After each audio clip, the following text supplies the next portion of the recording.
Boa tarde! Muito obrigada pela companhia neste sabadão. O nosso TV Revista começa agora e hoje vamos fazer um passeio pela mata do Convento da Penha, rica demais em fauna e flora no meio da cidade grande. Vamos mostrar também como foi a caminhada noturna dos zumbis contemporâneos até o sítio de Queimado na Serra. E você vai saber o que são pontos e pontões de cultura. Tem diferença, tá? Entre um e outro. E nós vamos falar também sobre um podcast em que as crianças e adolescentes contam histórias sobre o Espírito Santo. E vamos mostrar a trajetória do grupo América 4, que mantém viva a cultura latina e o Congo capixaba. E o som deste sábado começa agora por conta de Jackson Lima, que ontem à noite gravou o primeiro DVD com o melhor dos 25 anos de carreira. E também vamos curtir hoje aqui o sertanejo de Fernanda de Paula, diretamente da Princesinha do Norte, Colatina. Esse é o TV Revista, seu ponto de encontro com a cultura, a informação e a cidadania. A partir de agora, Jackson Lima para vocês.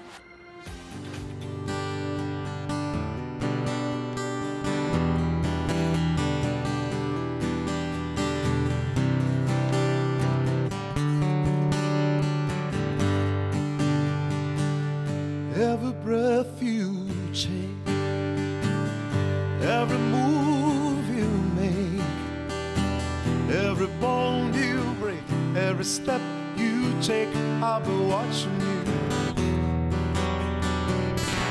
Every single day, every word you say, every game you play, every night you stay, I'll be watching you. Oh, can't you see you belong to me? I'm a fool who takes every step to take, every move you make, every vow you break, every smile you fake, every claim you stake, I'll be watching you. Since it gone, I've been lost without a trace. A dream in anarchy, only see your face. I look around, but it's true, I can't replace. I feel secure and I long for your embrace. I keep crying, baby, baby, please.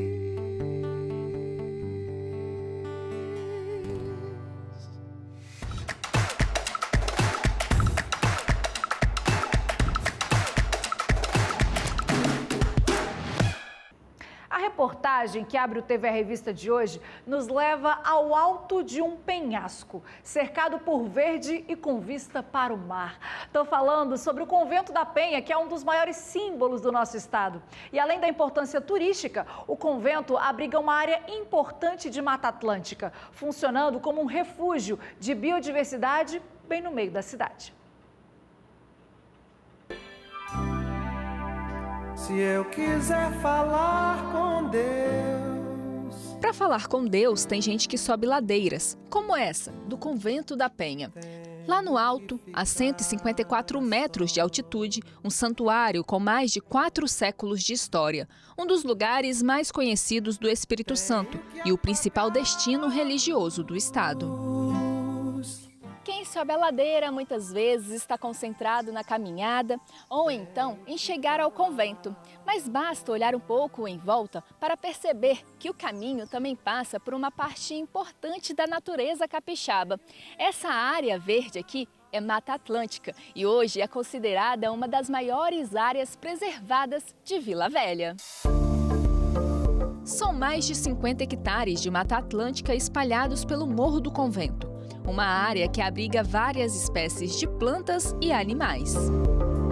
Ter uma mata como essa do Convento da Penha, de 50 hectares, no meio de uma região metropolitana, onde há um acesso fácil, além da importância que ela tem do ponto de vista ecológico, do ponto de vista da qualidade de vida, é um livro aberto para o aprendizado, para a conscientização da população.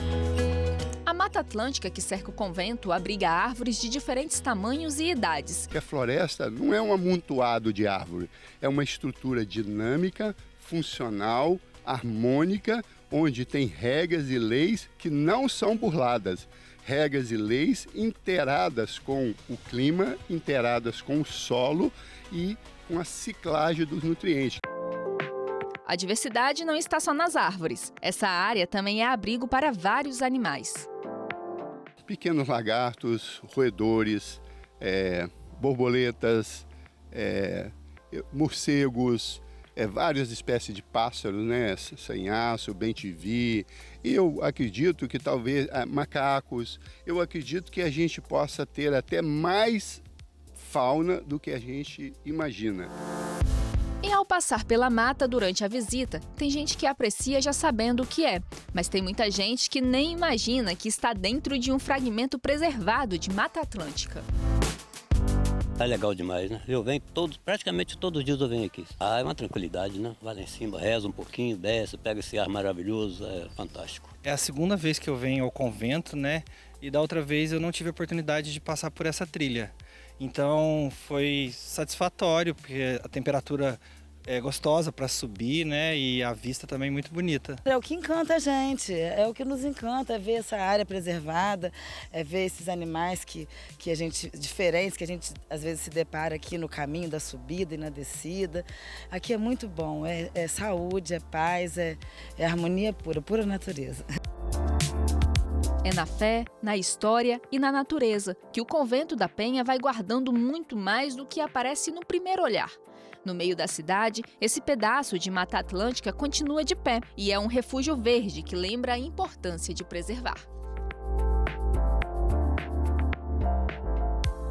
Agora vamos falar sobre criatividade no ato de criar, no agir, no jeito de vestir. Olha, gente, muitos artistas têm criado o próprio figurino, exclusivos, cheios de personalidade. Chegou a hora de entreter aqueles que nunca vão entender. Quando o Renzo se apresenta, além da performance e da música, tem algo que também chama atenção. O look. Um figurino cheio de identidade, mas que não sai de uma loja de moda. E sim, da costura, das ideias e da vivência do artista dentro da cultura ballroom. Eu sempre fui uma criança que eu não tive muitos amigos e nem saía muito de casa, né? Então, desde pequeno, eu reinventava minhas maneiras de brincar, os meus brinquedos e principalmente fazendo coisas de papel, de papelão, dobradura. Então, sempre tive muita afinidade com materiais não convencionais, né? Especificamente, né, se a gente for falar desse conceito de moda, né? A moda sempre fez parte da vida dele. Quando criança, gostava de inventar, transformar roupas e testar combinações. Com o tempo, começou a comprar peças em brechós e dar uma nova cara para o que já existia. As peças esquecidas agora viram figurinos originais para o palco. Grande parte das referências do Renzo vem da cultura ballroom, um movimento criado por pessoas LGBTQIAPN+, negras e latinas, nas periferias de Nova York, nos Estados Unidos, entre os anos de 1960 e 1970. Um espaço de acolhimento, liberdade e expressão, onde a moda, dança e performance se encontravam. Na cena local, outras artistas também criam figurinos pensando em identidade e expressão. A produtora cultural Jaque trabalha desde 2016 com looks feitos para corpos trans. Criou inclusive uma marca que produz figurinos para artistas da cena.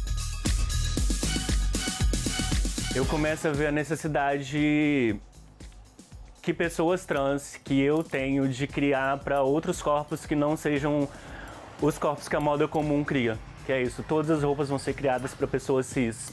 A modelagem é pensada em corpos cis. E aí eu começo a querer produzir isso de uma outra forma. Pensando exatamente nessa possibilidade de trabalhar com materiais que são acessíveis mesmo pra gente, porque às vezes a gente não vai ter essa condição de acessar materiais caros, tecidos caros, entre outras coisas. E aí essa transmutação têxtil começa a fazer parte do meu processo criativo. Ao lado da irmã Ashanti Makida, que atua na área da moda e direção artística, ela mantém um acervo de figurinos para elas e outros artistas. Peças usadas em shows, performances e produções culturais. Muitas delas feitas com materiais recicláveis. O que eu faço é contra a moda, porque a moda é um sistema, né, circular, capitalista, assim, e aí é um sistema que polui muito, é a segunda indústria que mais polui no mundo, perde só para o petróleo, assim, então é olhar para um óculos quebrado e dizer, pô, esse óculos ainda tem mais uma chance, sabe? Eu posso dar mais uma chance para ele, assim. E ainda assim, se ele quebrar, depois de eu ter feito tudo isso que eu fiz nele, eu ainda consigo reaproveitar ele de outra forma. Então, eu acho que é também rentável para a gente, sustentável financeiramente, mas também é sustentável para o meio ambiente mesmo. Figurinos que nascem da criatividade, do reaproveitamento e da cultura. Uma forma de transformar roupa em linguagem artística.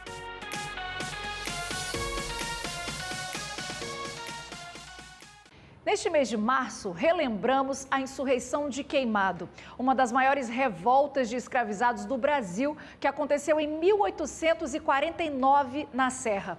Entre as lembranças e as homenagens, todos os anos acontece a caminhada noturna dos zumbis contemporâneos. São 21 quilômetros, seguindo os passos de quem lutou por liberdade. Bora conferir como que foi.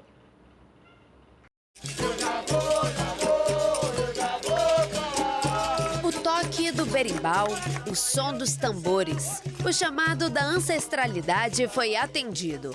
As pessoas se reuniram na Praça da Igreja Matriz da Serra, um espaço de memória para a comunidade negra. Foi aqui, nesse espaço, no pé da igreja, nessa praça aqui, que o nosso herói Chico Prego foi enforcado. Esse espaço aqui, que na Serra Sede, para nós, povo negro, é um local carregado de muita história, de muita memória, de muita luta, de muito sofrimento. E é por isso que a gente faz cultura nesse espaço. Chico Prego foi um dos mártires da insurreição de Queimado.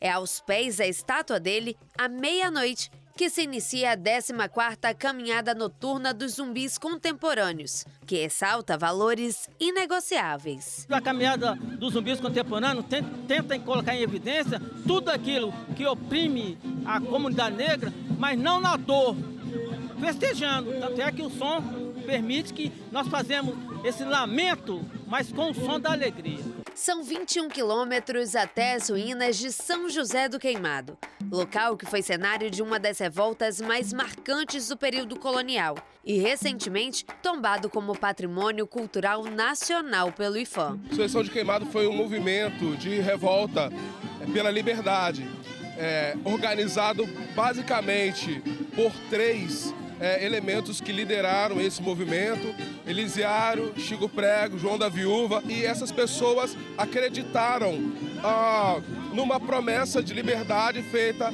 pelo Frei Gregório José de Bene. Quando eles entenderam que realmente não ia acontecer, eles saíram, arquitetaram um plano de passar pelas fazendas, motivando os outros escravizados a lutarem, a comprarem essa guerra e lutarem pela sua liberdade. Povoada, quem falou que eu ando só?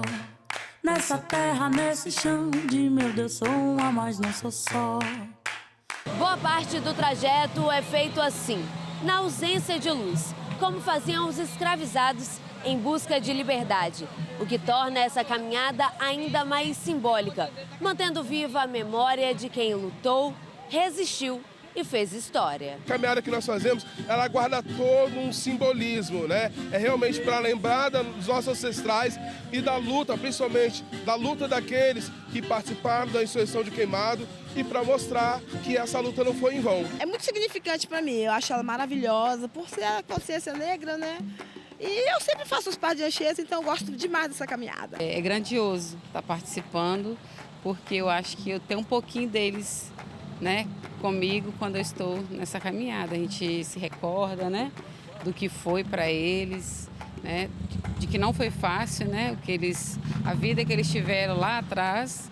Então isso aqui é um pouquinho do que eles viveram, né, a gente caminhar, né, é muito legal. A caminhada foi marcada pela cumplicidade de quem aceitou o desafio e recompensada pelo nascer do sol, que dá um brilho especial a esse movimento de resistência. É muito importante, né, a gente participar desse movimento para a gente continuar revivendo a memória mesmo da luta dos negros no Espírito Santo. É muito importante a gente estar aqui, fazer força, né, para esse movimento histórico tão importante. Povoada, quem falou que eu ando só? Nessa terra, nesse chão de meu Deus, sou uma, mas não sou só. 6h25 da manhã, os caminhantes começaram a chegar ao destino, as ruínas de Queimado.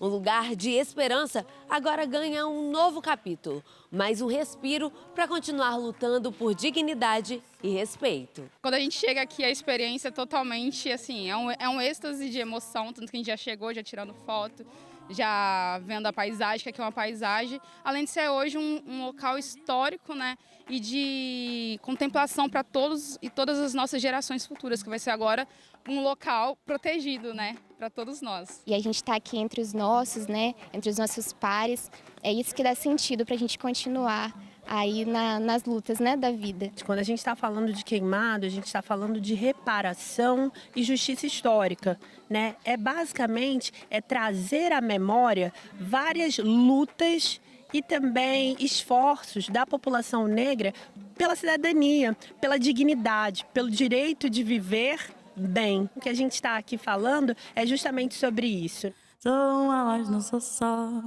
Sou uma, mas não sou só. Mas não sou só mesmo. O Espírito Santo vai receber no mês de maio o Teia Nacional de Pontões em Aracruz. É o maior encontro dos pontos de cultura do país e vai reunir agentes, pesquisadores, artistas de todo o Brasil. Pontos e pontões de cultura fazem parte da Política Nacional de Cultura Viva, mas há diferenças entre eles. Então vamos entender melhor. Em muitos bairros, a cultura nasce de iniciativas simples. Uma oficina de teatro, uma roda de música, um coletivo de artistas. Projetos que começam pequenos, mas que ajudam a movimentar a vida cultural das comunidades. E aqui no centro de Vitória, um desses espaços reúne artistas, moradores, estudantes em prol da arte. A Árvore Casa das Artes é justamente esse lugar de compartilhamento, de aprendizado da cultura. A Árvore nasce de uma necessidade nossa, como grupo de teatro, está mais enraizado no nosso território, né? A gente tinha o desejo de não só ir aos espaços e se apresentar, a gente percebia que quando a gente ia apresentar, principalmente nos territórios mais periféricos da nossa cidade, era uma ação muito pontual. Então a Árvore nasce com a perspectiva de enraizamento no território, de criar ações formativas, ações de fruição, mas que a gente pudesse estar junto com as pessoas do nosso entorno. Iniciativas como essa podem ser reconhecidas pelo Ministério da Cultura como pontos de cultura. São projetos culturais que já existem nos territórios e que passam a fazer parte da rede Cultura Viva. O ponto de cultura é um agente cultural, né, que atua dentro do seu território, que tem uma trajetória de atuação em linguagens artísticas diversas, em manifestações culturais diversas. Então a gente tem, por exemplo, pontos de cultura, que os agentes são bandas de Congo, por exemplo, aqui no Espírito Santo, né, grupos do Ticumbi, né, do Jongo. Dentro dessa rede também existe uma outra peça importante: os pontões de cultura. O pontão de cultura já é esse agente que trabalha em articulação com outros pontos de cultura, né? Então, o território de atuação do pontão, ele é mais amplo, né? Então, ele trabalha com mapeamento desses pontos de cultura, ele trabalha com articulação, com formação, com mobilização desses ponteiros, né, para ações num território maior. Em Terra Vermelha, Vila Velha, pelo menos 19 coletivos culturais da região recebem apoio e acompanhamento. O GG5 ele sempre foi um pontão de cultura, né? E assim, através de passar no edital e de ser certificado, veio chancelar esse trabalho. Porque a gente nasceu sendo um fórum de cultura, né? Um fórum da comunidade, né? De lideranças locais. Então a gente sempre trabalha com essa perspectiva de rede, essa é a nossa filosofia. Então a gente trabalha sobre os princípios da economia solidária e a gente sempre trabalhou fortalecendo e conectando os grupos, né? E os grupos que fortalecem a gente também. Pontos e pontões de cultura entram para a rede de cultura viva por meio de editais públicos. São seleções realizadas pelo Ministério da Cultura, que reconhece e apoia iniciativas culturais que já existem nos territórios. Essa certificação ela vem por conta da sua trajetória. Então eu não posso acordar e falar assim, ó, hoje eu vou ser um ponto de cultura, né? Você pode iniciar a sua trajetória, né? Mas essa certificação ela vem como um reconhecimento de um trabalho que já é realizado, né? Ela pode acontecer também através dos editais. Aqui no Espírito Santo nós temos 12 municípios, né, que tem mais de 100 mil habitantes. Esses municípios, eles têm a obrigatoriedade de executar a Política Nacional Cultura Viva, porque recebe anualmente recursos do governo federal para isso, né? Então, esses municípios e o Estado também, que também recebe recursos do governo federal através da Política Nacional Aldir Blanc, eles podem lançar editais que certificam, né, esses ponteiros, que é como a gente chama, né, o agente, né, que trabalha dentro do ponto em pontão de cultura. Agora vamos para o intervalo e vamos ao som de Fernanda de Paula, que neste final de semana se apresenta em São Domingos do Norte, no Cultura em Toda Parte. Volto já.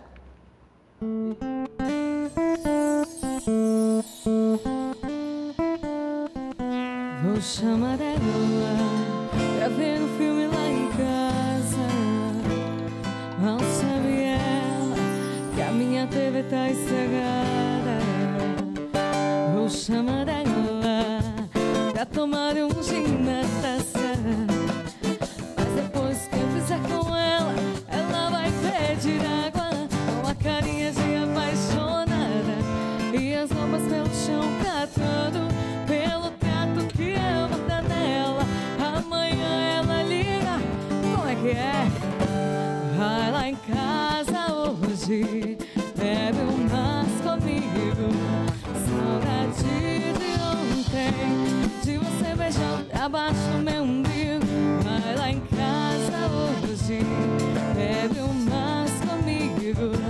Saudade de ontem, de você beijando abaixo do meu umbigo. Eu vou falar, tô indo, e ela me pede sem roupa, e eu faço rindo.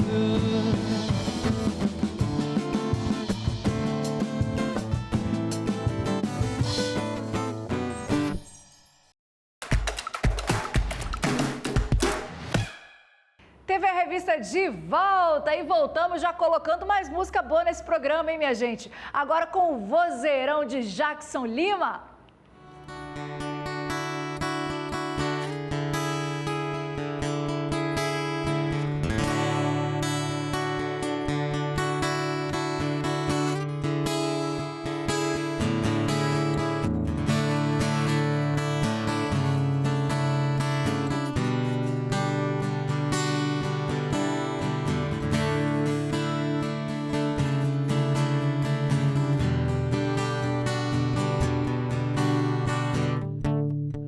Meu caminho é cada manhã, não procure saber onde vou.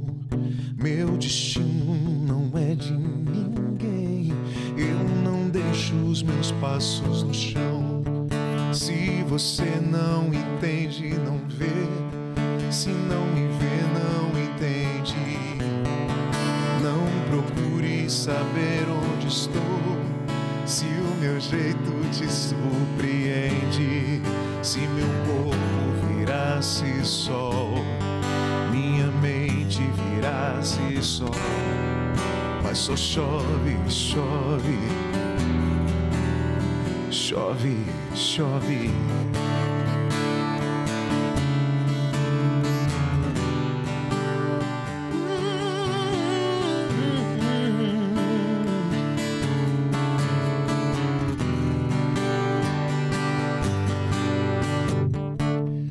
Se um dia eu pudesse ver meu passado inteiro e fizesse parar de chover nos primeiros erros, sal, meu corpo viraria sol, minha mente, oh, mas só chove, chove,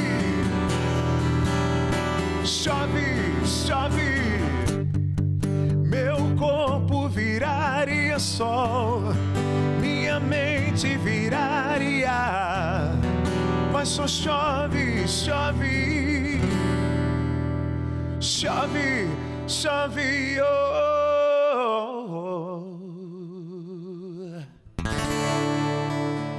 O ensino de história e cultura afro-brasileira é obrigatório em todas as escolas de ensino fundamental e médio do país. A lei já tem 23 anos, mas ainda tem gente que desconhece a importância que ela tem na valorização da identidade negra, na luta antirracista, no reconhecimento da contribuição dos povos de origem africana na formação do Brasil. Deixa eu devolver o orgulho do gueto e dar outro sentido pra frase tinha que ser preto. Todos nós carregamos em nosso corpo, em nossa mente, as marcas das gerações passadas. E foi em sala de aula que o Igor conseguiu entender um pouco mais da própria ancestralidade. O meu pai, ele é branco e a minha mãe ela é meio negra. Só que a minha mãe, ela descobriu recentemente que ela é colomba. E eu, como crescer com uma pessoa branca, que seria meu pai, eu tenho muito respeito por ele, mas eu acabei crescendo com um leve preconceito sobre colombos indígenas. E essa disciplina conseguiu abrir meus olhos para ver que não são o que eu achava, e eu comecei a respeitar mais essas coisas e comecei a ver com outros olhos. Desde 2003, existe uma lei que torna obrigatório o ensino de história e cultura afro-brasileira nas escolas da rede pública e privada. E foi o conteúdo dessa disciplina que fez mais uma vez a Ana escolher esse tema para estudar. Comecei a ter interesse no ano passado, quando eu fui para a seletiva. E aí eu comecei a aprender e a realmente ter interesse nessas coisas. Mas antes disso eu não sabia nada sobre os indígenas, as coisas que passaram aqui antes da gente. Ana e Igor são alunos do 2º ano do Colégio Estadual em Vitória. E juntos, com outros alunos da turma, escolheram essa disciplina para estudar. Essa é uma disciplina eletiva, se chama Artes, Saberes e Ciências Negras. E é um espaço que a gente compartilha com os alunos os saberes tradicionais, os acúmulos científicos da população negra e também a riqueza da nossa cultura afro-brasileira. A abordagem desse tema em sala de aula é resultado da intensa mobilização do movimento negro no Brasil, contribuindo para a valorização das culturas negras e o fortalecimento de iniciativas pedagógicas voltadas ao enfrentamento do racismo no ensino. Penso que hoje um dos principais desafios é educar a nossa sociedade para dizer, olha, somos racistas e precisamos nos despir dessa violência no qual nós fomos constituídos. O Brasil ele é invadido em 1500, ele cria uma nova formatação dessa terra brasilis, uma formatação acerca da violência dos corpos indígenas inicialmente, depois é inserido os corpos negros nessa violência. Apesar das dificuldades de implementar esse tema em sala de aula, a realidade hoje nas escolas é diferente do que era abordado no início dos anos 2000. Hoje as nossas escolas elas ainda têm muitos desafios, mas a experiência do estudante negro que chega na escola hoje, ele se vê representado num grafite, numa plotagem, ele chega na escola. Nós temos escolas hoje com professor coordenador de estratégia de equidade racial, que são as escolas prioritárias da rede, que ainda não são todas, são 50 escolas, esse ano a gente chega a 70. Para que o tema da história e cultura afro-brasileira seja oferecido nas escolas, é necessária uma estrutura e formação para os profissionais da educação. Se a gente for ver o catálogo de ofertas da Secretaria, nós temos curso para equidade racial, curso de letramento racial, né, o curso Raízes, que já era ofertado há algum tempo, curso para educação escolar quilombola, que também entra nessa perspectiva. Desde a implementação da lei, já foram observadas conquistas, mas ainda existe um longo caminho a se percorrer. A gente fala de Páscoa, por exemplo, né? Um grande exemplo que eu gosto de trazer é a Páscoa dentro do currículo escolar, e nós não temos ataques, né? Mas se uma criança tiver uma curiosidade, como a gente tem vários casos por aí, os adolescentes pedindo à escola, olha, por que a gente falou dos mitos e dos deuses gregos e agora a gente não vai falar, por exemplo, das religiões de matrizes africanas? A gente quer transformar mesmo a visão da sociedade para a cultura negra. A gente está na base da humanidade, na base dos vários saberes, seja na arte, na filosofia e na matemática, e isso foi apagado do nosso currículo, e a ideia é que as próximas gerações não tenham esse apagamento dentro da sua história. Agora vamos falar do grupo América 4, que encanta o Espírito Santo há mais de 30 anos. Na verdade, vai completar 38 anos em julho. Sempre com flautas andinas, tambores de congo, maracatu e outros ritmos folclóricos. Bora conhecer um pouquinho mais? Rodou.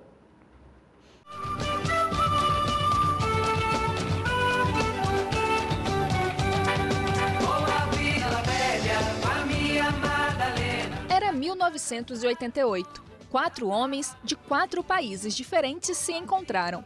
Cada um com uma língua nativa, com costumes diferentes, mas todos com o mesmo sonho: tocar, cantar, levar a música latino-americana para o mundo.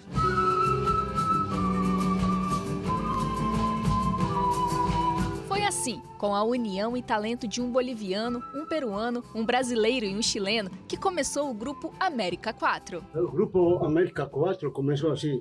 Primeiro, eu saí de Bolívia para São Paulo e formei um grupo de música andina. Depois me fui para Minas, juntamente com um amigo chileno, onde formei um projeto, Los Pueblos Americanos. Só que os pueblos americanos chegamos a Espírito Santo. Tocamos en el mejor restaurante que se llamaba Terra Viva, donde tenía gente esperando para entrar. Aí que começou o grupo América 4. Com a vivência dele aqui no Espírito Santo, aí surgiu a ideia de misturar o congo com as flautas andinas e com a música latina, principalmente a música tropical. Aí a gente criou um estilo que se chama Tropicongo Andino, né? Essa mistura que é única, não tem outra banda. Eu acho que no mundo todo não existe um som assim, né? Igual. O tempo passou, o grupo mudou, o mercado também. Só que aquele plano lá do início de integrar culturas, instrumentos, ritmos dos continentes continuou. Uma banda que tem uma personalidade, que tem uma linguagem, que tem, ela sofre mais desafios e tem muitos obstáculos, assim, porque para manter isso aí tem que ter muita força de resistência. A gente coloca, né, no mercado o que a gente sente, né? O que a gente consegue criar, as ideias, mas sempre sem perder aquela essência latino-americana.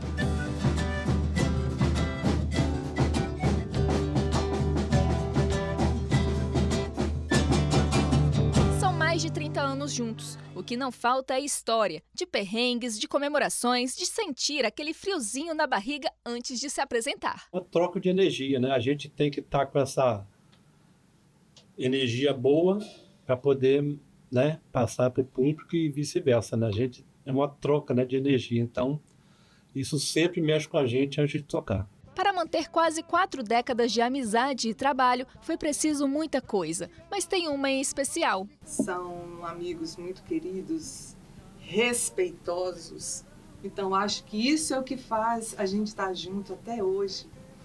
É esse respeito que tem entre a gente brinca muito, a gente se curte muito, sabe? Nos tornamos amigos e o grupo aqui, quando a gente se encontra, é sempre uma coisa bacana para tocar música e conversar e rir.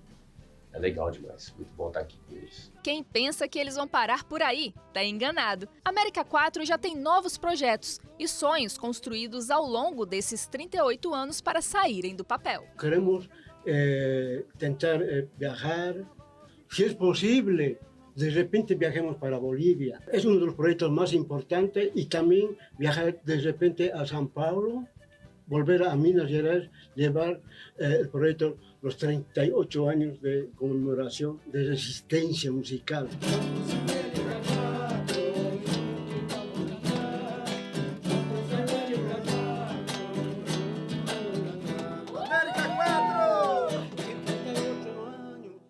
Tem criança e adolescente contando histórias sobre o Espírito Santo de um jeito novo para eles, num estúdio de podcast. Era uma vez, crianças e jovens de diferentes partes do Espírito Santo contando as próprias histórias. Histórias das cidades que nasceram, das próprias vivências, histórias que não estão nos livros. Mas dessa vez a história está sendo contada de uma maneira diferente. Aqui dentro de um estúdio de podcast. Uma nova experiência que para alguns é pela primeira vez. Uma oportunidade única, né? Participar aqui. Quando eu vi o anúncio, já falei assim, não posso desperdiçar essa oportunidade, né? Já fiz o vídeo, né? Me candidatei. Achei muito legal estar aqui com o pessoal gravando. Você faz geleia de manga? Sim. Eu faço junto com a minha mãe e com a minha tia. Essas histórias fazem parte do podcast Capixabinha FM, uma iniciativa que convida crianças e adolescentes a falarem sobre as próprias origens. Conversas que atravessam território, memória e identidade do Espírito Santo. O podcast, ele tem 7 crianças, quilombolas, tupiniquim, né, de territórios indígenas, de regiões de pescadores artesanais, pomeranos, ou seja, essas várias culturas que formam o Espírito Santo. Entre microfones e mesas de gravação, a timidez é uma das primeiras a aparecer, mas aos poucos ela vai mudando de lugar. Entre essas vozes está a do João Pedro, que é de Baixo Guandu. Eu contei do Rio Guandu, do Rio Doce, que tinha os índios botocudos nele, né, moravam lá, e do primeiro prefeito negro do Espírito Santo, que inclusive era um prefeito e um médico que fez o parto da minha mãe. Já Isabelle mora na aldeia indígena de Caeiras Velha, em Aracruz. É a primeira vez que ela entra em um estúdio de gravação. Eu contei sobre a aldeia. Eu contei que lá na nossa aldeia tem a cabana, tem a associação que junta todas as comunidades, tem a escola, a creche, a escola e o ensino médio. As pessoas podem saber mais sobre a nossa cultura e não julgar. As pessoas podem, saber a nossa versão.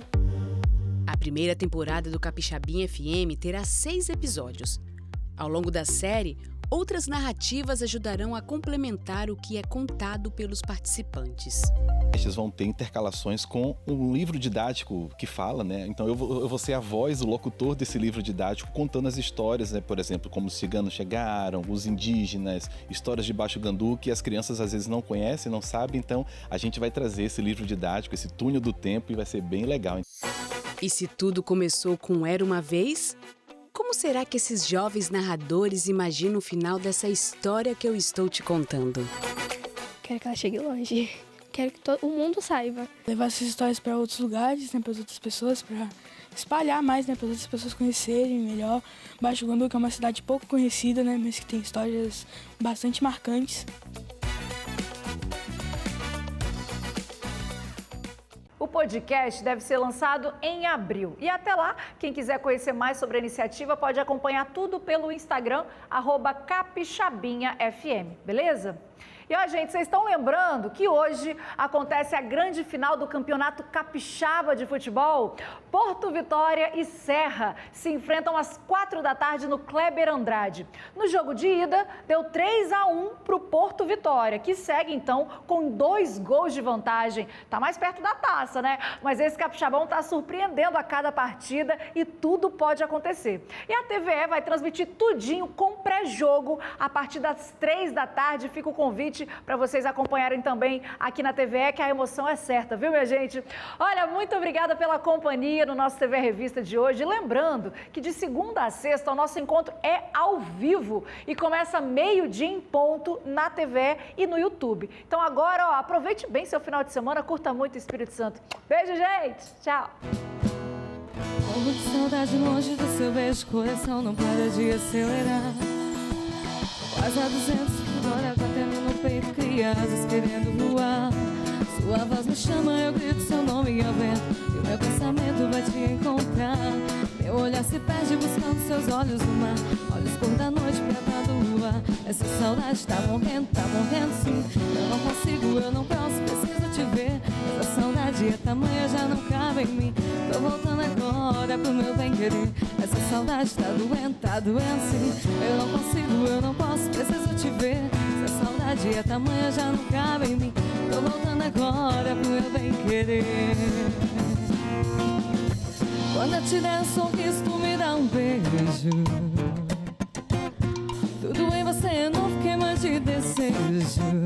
Tá com medo de amar, tá com medo do amor, e aí? Deixa a página virar, deixa o coração em flor se abrir. Vai beijando a minha boca, que coisa louca, como se fosse a primeira vez. Vai criando sentimento, com movimento, o carinho que a gente fez. Vai beijando a minha boca, tirando a roupa, como se fosse a primeira vez.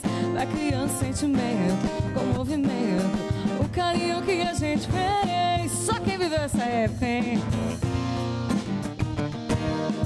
É que eu também passei por esses maus bocados, sofri, chorei largado e não te esqueci, não. Também passei, te liguei bebado fora de hora, e nem cê tá fazendo agora, ligando a cobrar, chorando, querendo me amar, chorando, querendo me amar.